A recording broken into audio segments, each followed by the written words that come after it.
All right, James from Act Audio, quick video. So the other day someone says to me, yeah, my amp's got a lot of power. It keeps blowing my speakers. Okay, let's go. It just made me think that how people say that. And basically at the end of the day, power isn't necessarily what blows speakers. So if you got quality equipment, not entry-level cheap bullshit, quality equipment, it can handle more clean power. What really blows equipment is overdriving amps, improper tuning, distortion, things like that. So the way it works in a nutshell, you have a speaker and the speaker has a coil. And certain speakers can, you can only have like a 6.5-inch speaker can only have so big of a coil. And there is some added technology that's been coming out that helps it, but the coil can only be so big. An 8, a 10, a 12, right? Obviously they have bigger coils than like a 4-inch speaker. So you have speakers that say, oh, they're 2,000 watts and it's a 6.5, where most 6.5 say 75, 100, whatever it is. Well, let's think the realisticness. If most say 75, 100, but then you have this one company that's like 2,000 max, how are they getting such a bigger coil into this speaker, right? And what happens is as electrical current goes through the speaker, it heats that coil up. And that heat is generally what destroys a speaker. Again, this is all generalized because there's way more to it. You think of a sound wave, right? It looks something like that. And you can imagine the speaker flowing along the sound wave. It'd be much more, uniform, right? And that would be a nice flow, right? Up and down, up and down. And I mean, it's obviously happening super fast. But now let's add clipping. What is clipping? Clipping is when there's a flat top. And you can Google videos on this and it shows it. So let's say we got a speaker that, let's just redo the sound wave, right? And then we add clipping. A tiny bit of clipping would be here. Oh, it's hard to do. Tiny bit of clipping, more clipping, right? And here, this is a better example. So a tiny bit of clipping would just be the flat, top is flat, right? And as you go further down, there's more and more clipping, right? So the more extreme the clipping, the further down that is, the longer the hold is, right?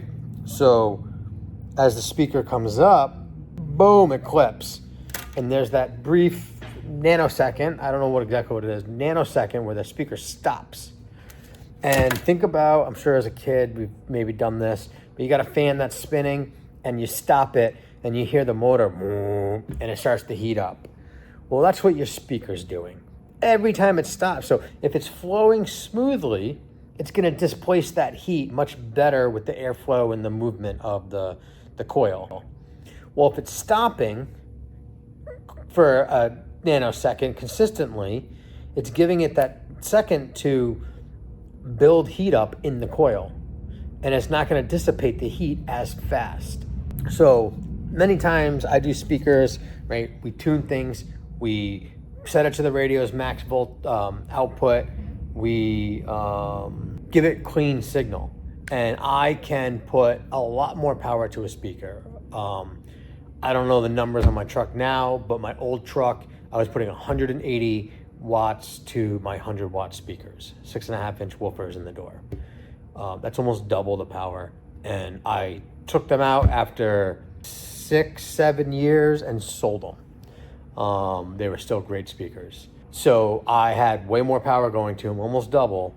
I had no issues, speakers were solid. But I sent clean, good power to the speakers.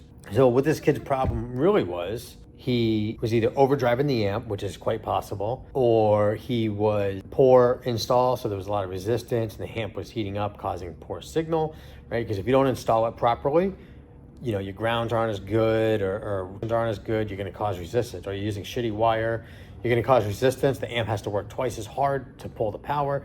The amp's gonna overwork, heat up, and put out shitty sound too.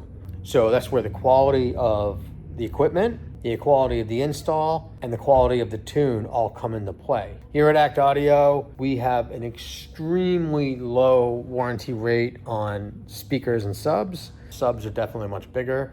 I can't even think of a motorcycle that we've had to warranty a speaker. One on a customer LJ like 5 years ago, and it was a defective speaker where his tweeter broke off inside. It didn't blow the speaker. The tweeter broke and was rattling. I can't even think of a time we replaced a blown speaker. And we build a lot of loud motorcycles, a lot of loud cars. Blown speakers in cars. I can't even tell you the last one we did. Subs either. I mean, it's been a very. So when things are done properly, you can definitely put some power to stuff and not blow it. If you're blowing things and you think your amp's amazing, reconsider what you're doing. Any questions on this, hit me up below. Thanks for watching. I hope that helps some people answer some questions. Have a great day and chat soon.